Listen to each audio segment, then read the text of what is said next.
Did you know there's a superhero slumbering within you, ready to be awakened? You are King Arthur, and I am Merlin. I can see your crown, and I am here to help you to take up your throne. This is the sign you've been waiting for. There's a story, your story, and a hidden gift that is ready to come to light. I'm Khadija Gore, and I help soul-led leaders and entrepreneurs activate the superhero within by turning pain into power and soul alignment into strategy. This isn't about being perfect or saving everyone. It's about stepping into your hero code and about building a life and a business from your deepest truth. Welcome to Eat Your Moon. Often in these great stories, the hero isn't even aware of their destiny to be on the throne. Let's take King Arthur, for example, the story of the once and future king by T.H. White. And King Arthur, in that story, he started out as a young boy living as the foster child Wart. And Wart was living with Hector as a foster child, not even aware that he was meant to be the future king.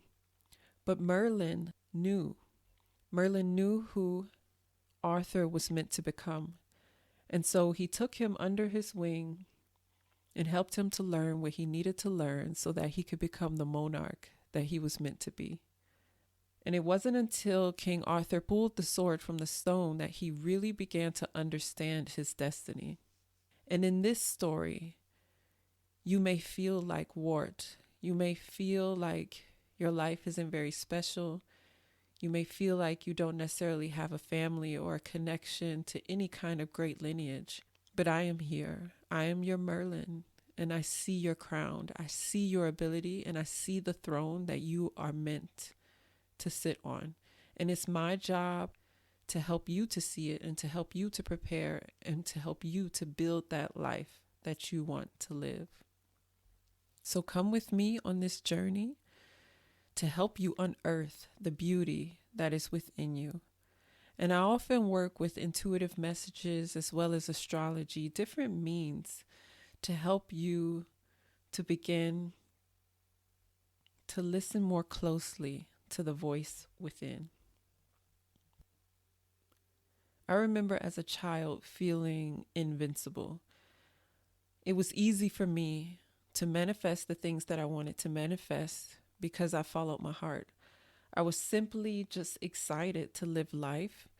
If I wanted to do something, for example, to take a flight somewhere, I remember the first time that I really wanted to get on a plane. And I remember just looking forward to it. Even though my family did not have the means to pay for me to fly, I didn't worry about it. I just looked forward to the experience.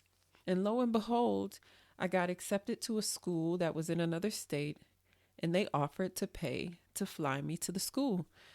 And so my dreams came true in such a natural way. And as I grew older, I remember beginning to slowly lose connection to that trust and to that feeling of invincibility. I started to believe that I'm not good enough. I started to believe it's better to be seen but not heard. And I remember being so self-confident, but often receiving the feedback that it's arrogant to feel good about yourself. And eventually that voice became more difficult to hear. And the self-assurance that I once enjoyed as a child slowly started to dwindle till it transformed into an incredible level of low self-esteem and self-doubt. I started to question myself. I started to be the good girl, which was never who I was. I was always very rebellious in my self-confidence. And my self-confidence came from a deep connection that I held to God, to this feeling like there's this majestic creative force in all of us. And it's a force that gives us life and a force that is rooted in unconditional love. And I know that when you watch near-death experiences, often people talk about that unconditional love. And I had the advantage to feel that energy when I was just a child. And so as I grew up, because I could genuinely feel the unconditional love from which we all stem, I always just had this confidence and this trust. But then there came times when adults began to question it. And before I knew it, I began to question as well. And then there was a disruption. Some years ago, I had a dream and the new moon came to me. And the new moon is always black because it's the beginning of the cycle and the light of the sun is blocked and cannot reach the moon. And so it's dark. And there I sat in the dream eating the new moon.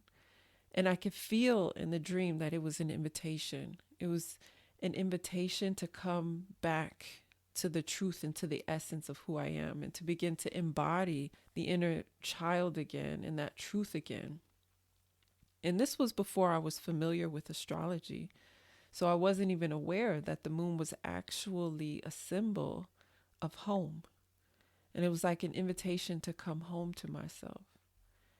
And with this new belief, I began to understand that this loss of connection to self was actually an opportunity for growth and for evolution. I could feel the power of my soul returning to me.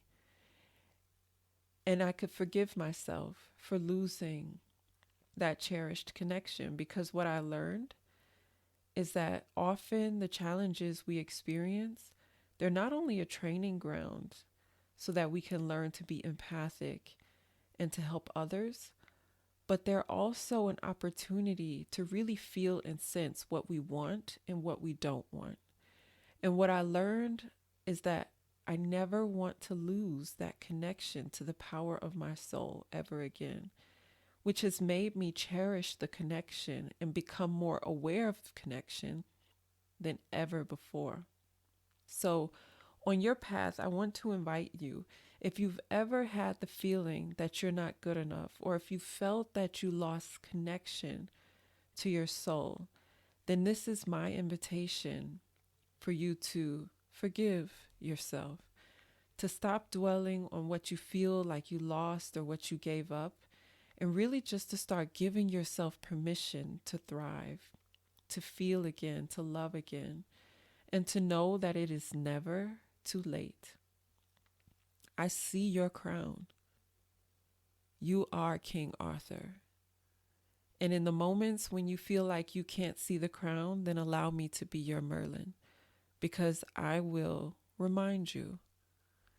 And through our work together, whether that be through a chart reading or through this podcast or through other videos and resources, I would love to be that guide who doesn't guide you to them or to other spiritual teachers, but instead guides you back to that voice of wisdom, to that majestic and creative force within that is able to guide you far better than any other voice or any other soul ever could.